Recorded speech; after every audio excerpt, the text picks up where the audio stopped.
Good morning, sunshine. Welcome to the Cup of Curious podcast with Will, where we talk pop culture, music, movies, faith, and more. So grab your favorite overpriced caffeinated drink and join the conversation. This is the Cup of Curious podcast. You're on, Will. Hey, God bless, family. Welcome to the Cup of Curious podcast. And if you hear a lot of commotion in the back, that's because for the first time in podcast history, I am podcasting live from my local Dunkin Donuts. There's people making drinks on my right. There's people conversating in the front of me. And there's a guy who just came in and he's looking at me. And I just took a sip of my drink, which, by the way, I am drinking the sugar cinnamon pumpkin signature latte from Dunkin Donuts, which I immediately regret because I am not the biggest fan of flavored coffees at all. I think I just bought into the hype because when you first come in, there's that sign that says pick your pumpkin, and they got coffees, lattes, frozen coffees, cooladas, and I just figure it's a kind of a cool rainy day, so I'm not trying to drink nothing really cold. I'd rather drink something warm, and again, I regret it. So, again, just to let you guys know, I'm in a Dunkin Donuts, so you're going to hear a lot of commotion in the back. But that being besides the point, this is a continuation or part 2 of last week's podcast, which was about Halloween, more specifically ghosts and hauntings. And if you were listening to the podcast last week, you know that I spoke what I personally believe those hauntings are to be.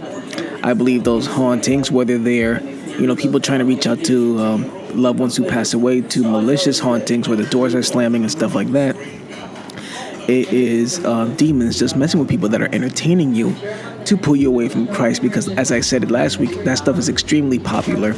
People want to provoke, the unknown. They want to see people want to see some kind of supernatural happenings, and I guess because in a sense it is exciting because exactly that, it's supernatural. It's something you don't see every day, so it's going to entertain people. What they don't know is that this stuff is also very, very dangerous. It's like and something else that I highlighted was that when you go to those kind of places, those haunted houses, you can very likely bring something back home with you. And something else I mentioned last week was that if you are completely disconnected from God, you have no relationship with the Father, you're not going to notice when those demons are with you. You're not going to notice when they're by your side. So this is a continuation of that conversation. And one of the things I wanted to do today that I didn't get to do last week, because again I try to keep a nice tight time frame with the podcast, is give me 1 second, folks. I had to make some adjustments here because only because it's actually clipping a lot. I don't know why it's clipping.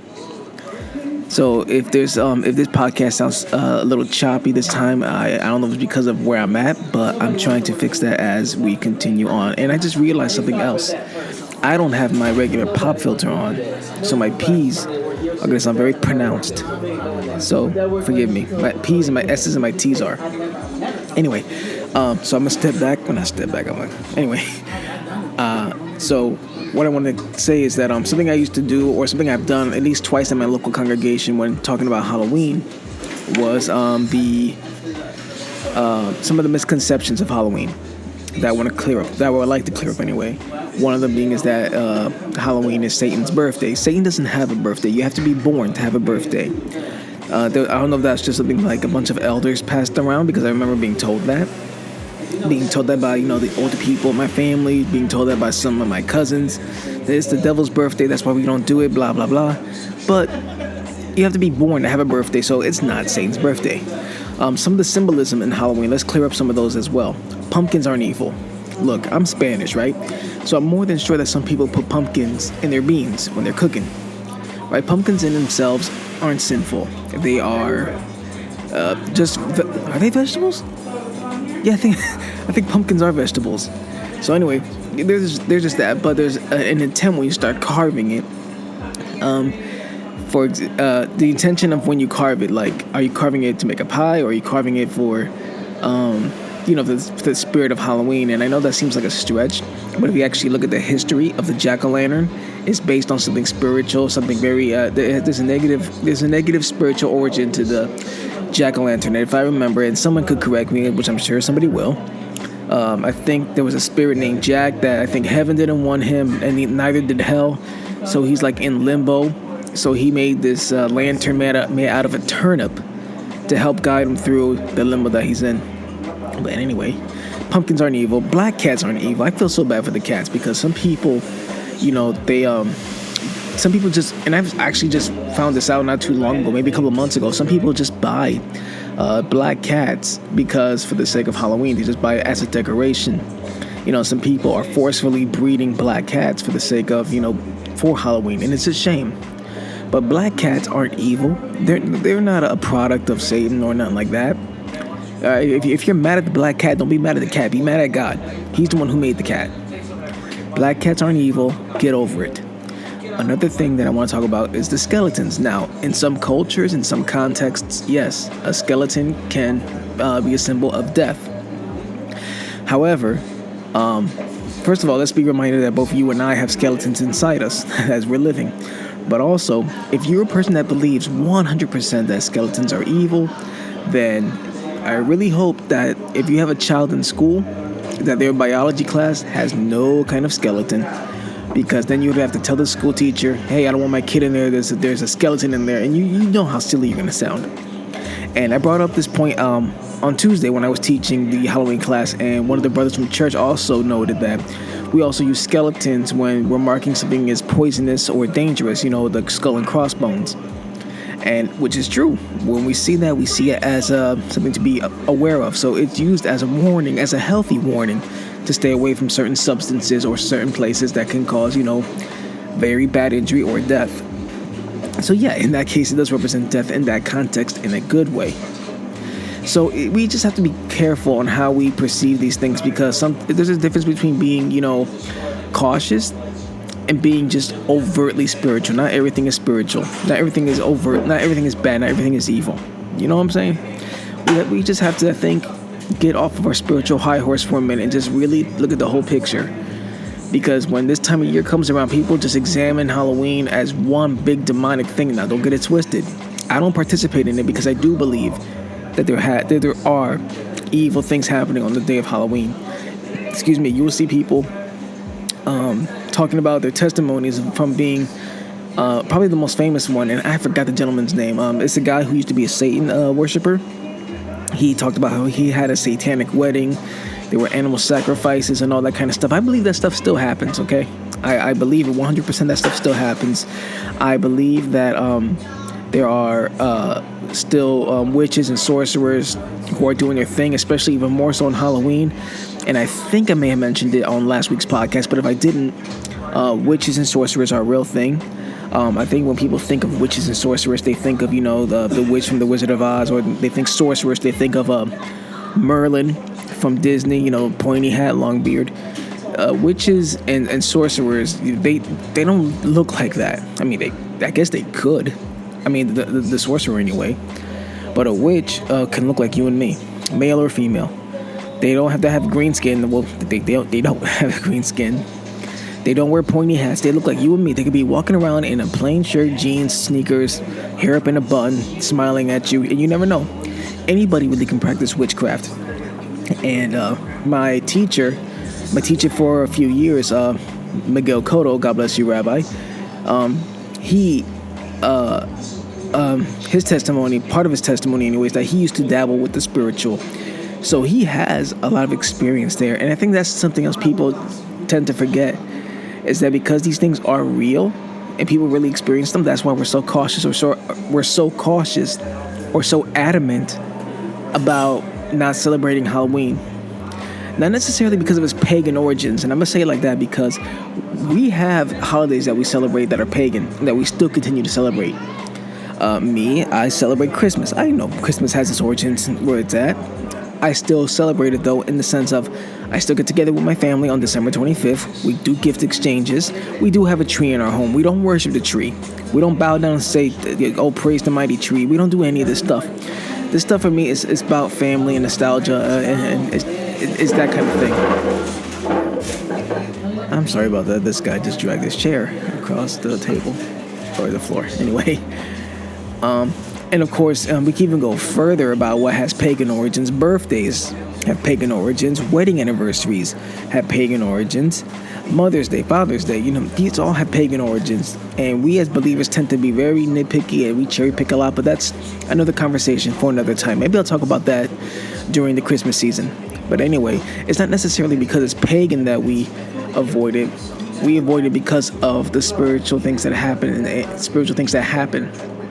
negative spiritual things that happen, the sorcery, the witchcraft, and that kind of thing. And it's real. And I know for a lot of people, anecdotal examples don't work, but anecdotals in this particular case shouldn't be ignored. I think if people were to witness some of the stuff that happens, in the spiritual, then they would really be cautious about, Halloween. And again, I should have listened to the podcast before doing this one. Anton LaVey, the founder of the Church of Satan, he had mentioned, and I think I did mention this, but I'll say it again. He thanks the Christian parents for allowing their kids to celebrate the devil at least one day of the year, and he normally would end that with a thank you. And that's stomach turning when you think about it. It's really stomach churning. When you think about the founder of the Church of Satan is thanking you for letting your kids celebrate Halloween. And it doesn't matter. And they know it doesn't matter when you try to replace it with a harvest fest. They know that. They know that doesn't mean a thing. You're still engaging. You're doing some kind of doppelganger version of the holiday. You're still giving out candy. You're still putting out, decorations up. It's the same thing. It's silly. It's really silly that people try to do that. Now, I'm not trying to clown nobody for it, because I know some people who do it.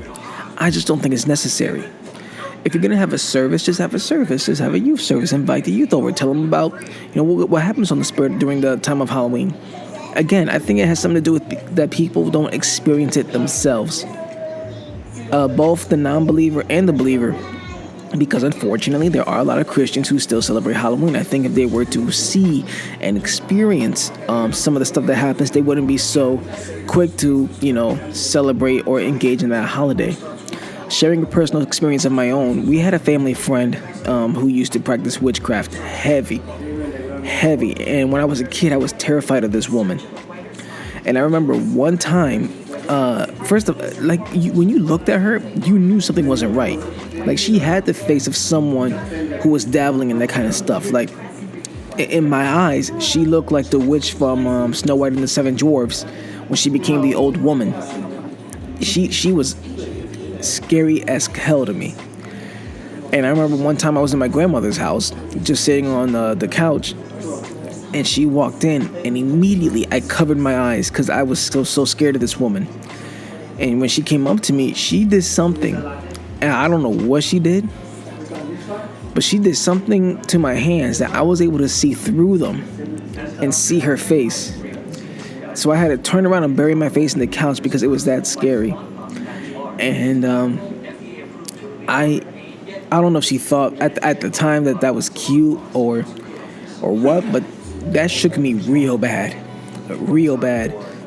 Especially when you're a kid and you're thinking you're covering your eyes from something you don't want to see, and you're being forced to see it. That was an experience that I don't think I would ever forget. I told the story of my grandmother or maybe I haven't. I really should have listened to the last podcast, but there's a lot going on because today on Saturday, tomorrow morning I'll be leaving with my sister to Washington. So I'm trying to get the podcast out the way because I'm not trying to bring my laptop to Washington. Don't ask me why. I just rather have it in the safety of my home. So I'm choosing to record in the Dunkin Donuts. That makes all the sense in the world. Anyway. So, I just don't think people really have a grasp on what's going on spiritually. And I like to blame that a lot on the fact that we've become so lenient with so many things as Christians that we don't take some things as seriously as we used to. I blame a lot of the millennials, being that I'm a millennial myself. I blame us a lot because we want so much wiggle room when it comes to certain matters, and it's scary the direction we're going. It's actually really scary because if they were, again, I have to put emphasis on this. If you were to experience what some of us have experienced, you wouldn't be so quick to go to that haunted house. You wouldn't be so quick to put on that Halloween costume. And that's something else, I'm sorry, that's something else I wanted to mention, misconception. The intent behind the costume. Costumes in themselves aren't evil, right? They're not wrong. You can have a costume party in the summer. That's fine. You can put on a costume, if that's your work. If you're a clown, if you're a child entertainer. It's all about the purpose of wearing the costume. I'm not big on, dressing up as a serial killer or the devil or whatever the case is. It's just so hard to explain it because I know that there's people who just see it as harmless fun. And from the outside looking in, it does look like innocent fun. It looks like it's harmless. You're just dressing up your kids. They're getting candy from strangers because that's not weird at all. And it's just harmless fun, right? Watch a couple of scary movies and that's all. And if you guys remember, we talked about Christians and horror movies a couple of podcasts back. And I believe just as much as if you go to a legitimate haunted house, when I say legitimate, like really infested with demons, when you watch certain horror movies, you can open the door to certain things. And the reason I use the word certain is because I personally don't believe that all horror movies are bad movies in terms of their content. I already explained that I have no problems watching Jaws or I honestly don't even have a problem watching a Freddy Krueger movie. But when I see something like The Exorcist or anything involving really demonic depression, especially to a degree of realism, I don't want that in my home. I remember one time me and my sister were watching a horror movie. I believe it was called REC, R-E-C. It's one of those found footage movies, and I think it was called REC, but they were in this apartment complex, and there was a lot of things going on in there. And no, it was REC Part 2. It was the sequel to REC. And I think we were about halfway into the movie or a little bit near the climax, and in one of the scenes, the little girl had gotten possessed by a demon, and she was speaking in a really, really deep voice.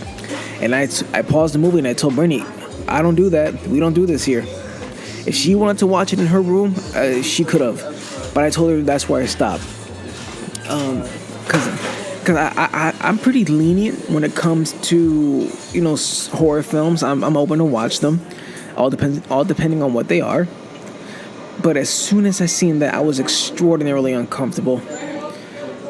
For me, when I see those kind of things, it sets an atmosphere that I'm not very comfortable with whatsoever. So, I'm not used to being stared at while doing this. I think this is because it's the first time I'm doing this. Guy just walked by, going to the bathroom, he's just stared at me. I'm nervous. When I tell you I'm nervous about doing this, I'm nervous because I live in Northeast Philadelphia, and it's not the most safest place? Question mark. But I've been okay so far. We're about 18 and a half minutes into the podcast, so I think we're good. Anyway, yeah, I think we have to be careful with how we consume entertainment, which I've talked about before. We just got to be very, very careful, guys. The Bible talks about it all over the place, how we shouldn't engage with, soothsayers and people who look into... In other words, in the modern day, we shouldn't look towards psychics or tarot card readers or astrology or anything like that. And again, that's something that's extraordinarily popular, especially when you have people of status in social media or celebrities who endorse that kind of behavior or endorse those kind of things or endorse alternatives to the gospel, and listen, and so many young people will deny it. But if they see somebody they love or adore doing a certain thing, it's very likely that they'll follow. I remember one time I told my sister, and I don't mean to put her on the spot, but I remember telling her, because she's a huge fan of Ariana Grande. And I'm not saying nothing bad about Ariana. I think she's very talented. I would say that she's this generation's Mariah Carey in terms of her voice. I'm not going to say nothing bad about her. What I will say, though, is I told Brittany that, well, what if Ariana one day turned around and said that she had an encounter with God and she starts singing for God? Would you be upset? And Brittany didn't give an immediate answer, which kind of was disheartening because she didn't give a clear-cut answer. So it was one of those one of those moments, and it was something that it triggered something in me that I thought about later. And if people of status was to, were to bring attention to the gospel, was to bring more attention to God and Jesus, and bring the warnings of the negative side of things, I know that there would be such a positive change, a positive transition. But because we live in such a jacked up world, a jacked up mindset, and all that kind of stuff, and we have it reversed. We glorify the lifestyle of drugs, sex with multiple partners, the chase of money, and all those things. It becomes just like, what are you talking about? They're making money and they don't need God and blah, blah, blah. I know I'm kind of deviating from the main topic, but the point I'm trying to say is that if we have people of position warn you guys of those kind of things, or warn us, I should say. I should never, if they was to warn us as a people about the dangers of Halloween or the dangers of seeking spirits in that kind of way, then I think we would pay more attention, because to be honest, we really don't pay attention to, and I hate to say it, but we really don't pay attention to people in the pulpit. We don't really pay attention to, people of the church. Unless there's like a certain status attached to them, and not necessarily a position or a leader. I'm talking about like a status of popularity or a status of being well known. And now that I bring that up, I just want to say really, really quickly that my heart and my prayers go out to the family of Toby Mac. For those of you who don't know, Toby Mac had just lost his son, Truett, at the age of 21. He was dead at the house, and Toby was coming back from a tour in Canada, or a break from the tour, and they have not released yet the cause of death, but the CHH community, the Christian hip-hop community, just like poured their heart out to Toby Mac, and also the people of Christian music, and of course all the fans. And I am a fan of Toby Mac. He's a staple in Christian music, and my heart goes out to him, because absolutely no one, and I mean no one, should ever outlive their children. So I can't imagine the pain he's going through. I'm not a father, but to lose a loved one like that at such a young age, it can't be easy. So my heart and prayers go out to Toby Mac. If we was to have people position, people of status warn us, I think that would change a whole lot. But since that's not the case, it's up to people like me and others who are brave enough to speak against the popularity of Halloween, the popularity of horror. And again, to a degree, at least from my point of view.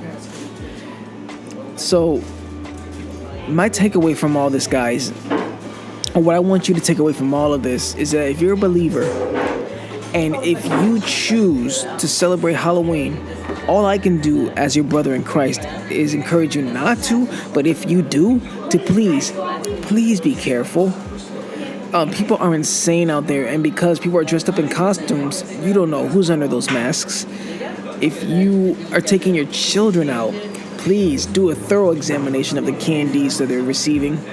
Because some people were debunking the fact that, they don't really put needles in candy, they don't really put razor blades in apples. It is still happening. Again, it's anecdotal, because it's not happening on a grand scale. They're going to ignore it. But please examine your children's treats. Please watch where you're going. Because I remember one time when we used to celebrate Halloween, my cousins and aunt wanted to go to one particular neighborhood, and I just had the weirdest feeling going into that place. And I convinced them not to go. And mind you, this was when I was young, and I was not spiritual in the least. But as I'm older now, I like to believe that what that was, I did not like the atmosphere in that neighborhood. Like I said, there's a lot of stuff going on in terms of witchcraft and sorcery on Halloween night. There's things that are happening, y'all, so please be careful out there. Ultimately, as always, we have the freedom to do so.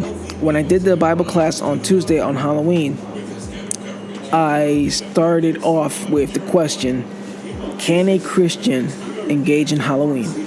My answer to that was yes. Because if you ask, can a Christian do something, the answer will always be yes, because we have the free will to do whatever we want. So the question should be, should a Christian engage in Halloween? That's when you have to start weighing out, the options and the variables of, whatever the question may be. Should a Christian do this? Should a Christian do that? And as I explained to you in these last two podcasts, I did so with my congregation on Tuesday. You have the freedom to celebrate it, but you really shouldn't because of what happens. And if you're saying, oh, nothing's going to happen to me, nothing ever happens to me, I would rebuttal that with, well, how's your relationship with God? Is your relationship with God good enough that you would be able to know if there's something around you on that day? You know what I'm saying? Like I mentioned before, if you're disconnected from God, you're not going to notice a demon. So my answer to that would be, is your relationship with God good enough that you will be able to notice a demon around you? Or anything around you that's, in opposition to the kingdom. All right, guys, listen. I love you guys. God bless you guys. I pray that you're protected on that day. If you choose to go, there's nothing wrong with staying home on that day. But please be careful. And don't be a fool on mischief night. The last couple of years, no one's really done anything, at least not in my neck of the woods. But mischief night, just be careful, guys. People like to act real stupid, and sometimes it goes beyond, toilet paper and eggs. Some people can get really, really hurt. So, guys, again, God bless you guys. I love you guys. Stay safe.